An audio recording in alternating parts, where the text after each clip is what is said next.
நடிகர் அக்ஷய் குமார் கல்லூரியில் நடந்த சைபர் கிரைம் விழிப்புணர்வு நிகழ்வில் பங்கேற்று பேசிய போது தனது 13 வயது மகளுக்கு நடந்த உண்மை சம்பவத்தை பகிர்ந்து மாணவிகளுக்கு எச்சரிக்கை விடுத்தார்.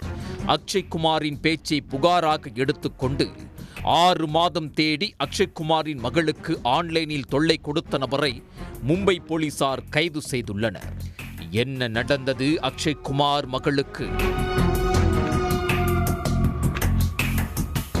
பாலிவுட் நடிகர் அக்ஷய் குமார் கடந்த சில மாதங்களுக்கு முன்பு தனது மகள் ஆன்லைனில் துன்புறுத்தலை சந்தித்ததாக தெரிவித்திருந்தார். மும்பையில் நடந்த சைபர் குற்றங்கள் தொடர்பான விழிப்புணர்வு நிகழ்ச்சியில் கலந்து கொண்டு பேசும்போது தனது மகள் ஆன்லைன் கேம் விளையாடிய போது எதிர் திசையில் இருந்த நபர் மெசேஜ் மூலம் உரையாடியதாகவும், அப்படி உரையாடி கொண்டிருக்கும் போது எந்த ஊர், ஆனா பெண்ணா என்று விவரம் கேட்டுள்ளார்.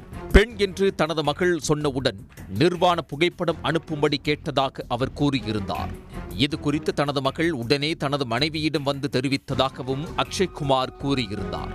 மேலும் மாணவர்களுக்கு சைபர் குற்றங்கள் என்றால் என்னவென்று தெரிந்து கொள்ள வார விடுமுறை நாட்களில் வகுப்புகள் நடத்த வேண்டும் என்று முதலமைச்சரிடமும் கேட்டுக்கொண்டார். அக்ஷய் குமார் தெரிவித்த தகவல் குறித்து மும்பை சைபர் பிரிவு போலீசார் விசாரணை நடத்தி வந்தனர். கடந்த அக்டோபர் மாதம் அக்ஷய் குமார் இக்குற்றச்சாட்டை தெரிவித்த நிலையில் தற்போது அக்ஷய் குமார் மகளிடம் நிர்வாண புகைப்படம் கேட்ட நபரை போலீசார் கைது செய்துள்ளனர். அவரிடம் போலீசார் விசாரணை நடத்தி வருகின்றனர். வேறு ஏதாவது பெண்களிடம் இதுபோன்ற நிர்வாண படங்களை கேட்டாரா என்பது குறித்து விசாரித்து வருகின்றனர்.